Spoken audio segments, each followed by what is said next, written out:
আসসালামু আলাইকুম। ওয়ালাইকুম আসসালাম। কে বন্ধু, তুই কবে আলি? আইসি তো গতকালকে রাত্রেই, তোর বাড়িতে গেলাম তা কোনো খোঁজ পেলাম না, কইছিলি তুই? আরে বন্ধু, কি এক অফিসে চাকরি নিয়েছি, দিন রাত 24 ঘন্টা ডিউটি করতে হয়। কালকে রাত্রেবেলা আইতে আবার দেরি হয়ে গেছে। তো বাসার লোকে বলছিল তুই আইছিলি বাসায়।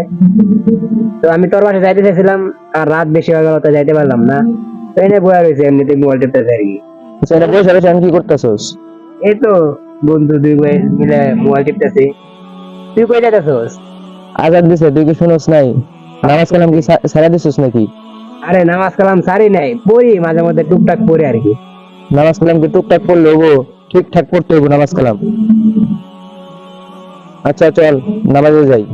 আরে বন্ধু তুই যা, আমি নামাজ পরে পড়বো না। তুই যদি নামাজ পড়ে আয়, যা বসি। তুই আমার বেস্ট ফ্রেন্ড না? তুই আমার বেস্ট ফ্রেন্ড না? পরে স্যার আমি আল্লাহর জান্নাতে থাকবো কিভাবে?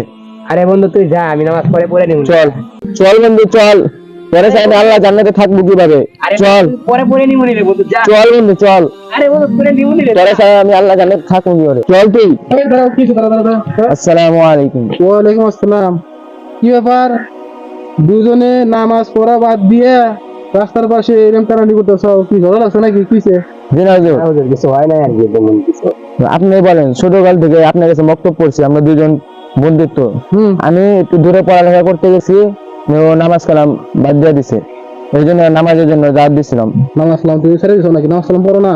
নামাজ কালাম পড়ি হুজুর, টুকটাক পড়ি, তবে সবসময় পড়ি না আর কি। না সিরাজুল, তুমি কাজটা ঠিক করতেছো না।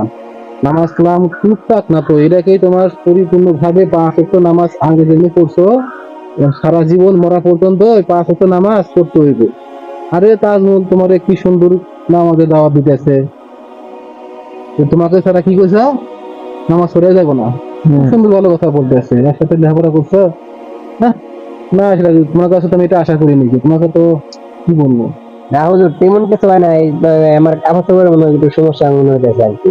কাপড় চাপড়ের সমস্যা মনে হইতেছে? এইটাও একটা শয়তানের ধোঁকা। মনে হওয়া জিনিসটাই হচ্ছে ধোঁকা, জানো? কারণ তোমার মন বলতেছে কাপড় চাপড়ের সমস্যা, এটা বলা যাবে না। চলো, এটা শয়তানের ধোঁকা। আমি এত কথা বাদ, যেহেতু তোমার বেস্ট ফ্রেন্ড, চলো কোনো কথা চলবো না, নামাজে যাও। চলো, এটা শয়তানের ধোঁকা বাদ দিয়া উজু করে নামাজ পড়ে ইনশাল্লাহ সব ঠিক হয়ে যাবো। চলো চলো। ইনশাআল্লাহ, চলেন হুজুর।